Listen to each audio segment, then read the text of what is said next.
Ang akala ko ang sasabihin niyo sa akin ay buhay si Tori at si Billy. Yun lang naman ang gusto kong mangyari. Bumalik sila sa atin.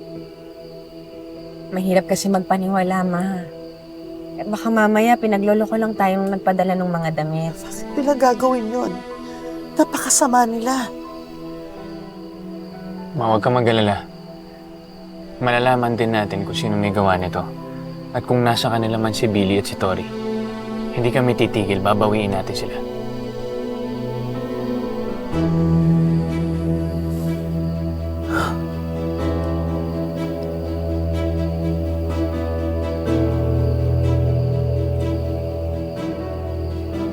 Magandang gabi ho.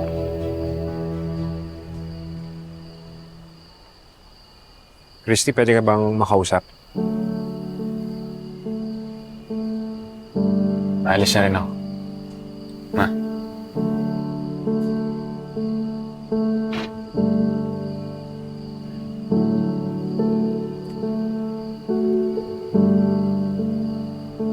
Maiwan ko muna kayo, anak.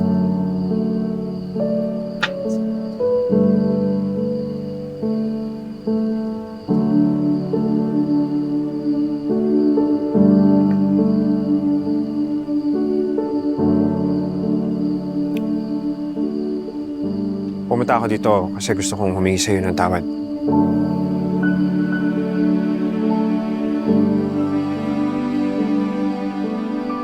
Ang dami na kasi nangyayari. Kaya nakalimutan ko na humingi sa'yo ng kapatawaran. Dahil sa nagawa ko sa'yo, dahil sa pagkapi ko kay Hana. Tsaka tama ka. Tama ka, Christy, na dapat alam kong hindi mo magagawa yun.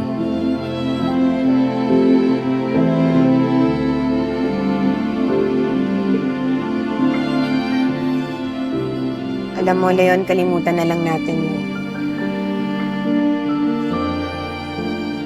Patas naman tayo.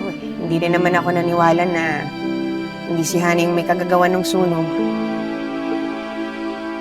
Wala, pare-pareho na lang tayong nabaliw simula nung nawala yung mga bata. Kaya tayo na yung nagkagalit-galit.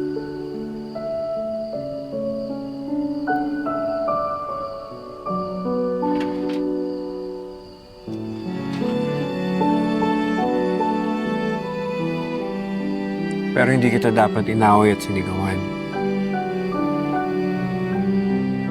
Alam mo, Leon, wala na yun.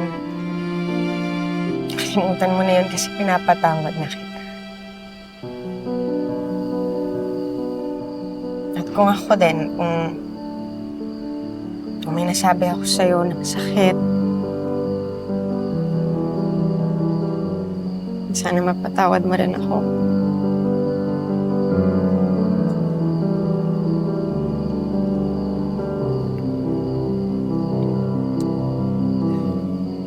Pagtuunan na lang natin ng pansin yung paghahanap dun sa nag-iisa nating kaaway. Diba? Kasi kahit ayoko man, maasa ako na matuturo niya sa atin kung nasan yung mga bata.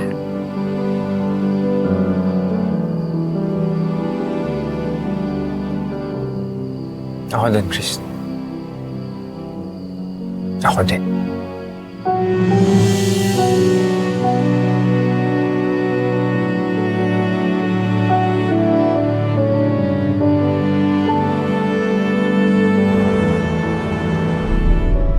Buti naman naisipan kong magpahinga sa pag-iingat din. At least now we get to spend time together. I'm sorry kung napapabayaan kita lately, love. But don't worry. Today, I'm all yours.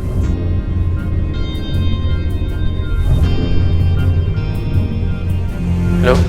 Christy? May problema ba? Yes, hello, Jordan. Nahanap na raw ng private investigator ni Hana yung nagpadala ng video sa pulis. Oh. Kilala daw niya kung sino? Eh, si Connie daw. Connie, yung dating yahay ni Junior? Christy, baka buhay nga si... Kaya nga pupunta ako ngayon sa hotel niya. Marami akong gustong itanong sa babaeng yan. Kailangan mapaamin natin siya. Magkita tayo doon, ha? Sige, Jordan.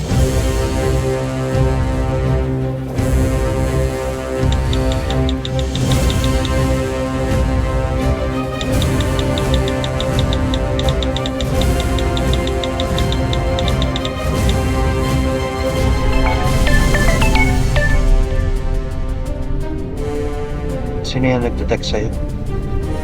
Kami lang naman may alam ng number.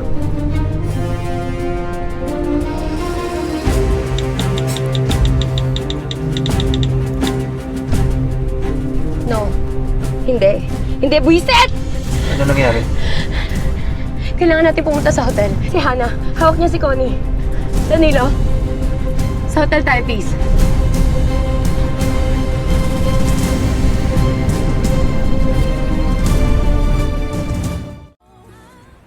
Sino tinatext mo?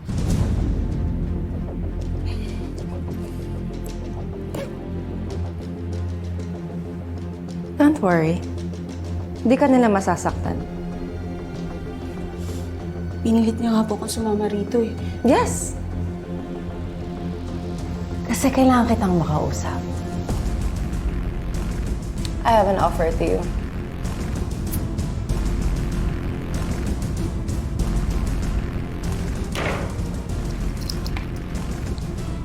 ₱5 million. Sa'yo lahat yan. Basta sabihin mo sa amin lahat ng nalalaman.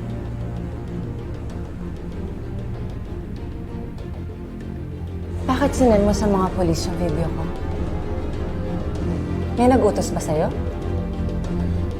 Sino? Shaira!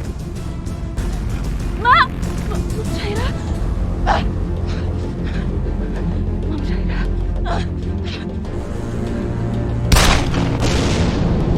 Noon tinanong mo ko kung anong plano ko sa ebidensya na nakuha mo. Hindi ako kumilos. Ngayon, dumating na ang oras na inaantay natin. Ilantad mo na ang katotohanan. Ibabagsak natin si Hana sa kasalanang tinatago niya sa madla.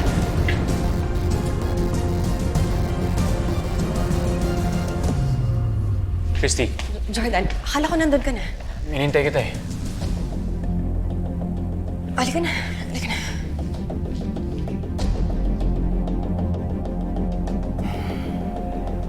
Audrey?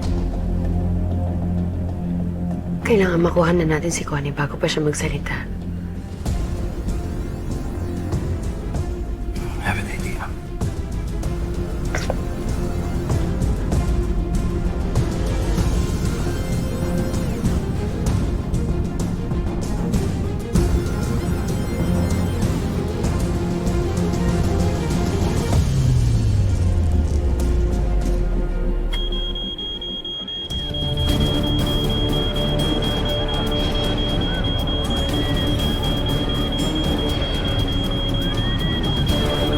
Jordan, si Shaira.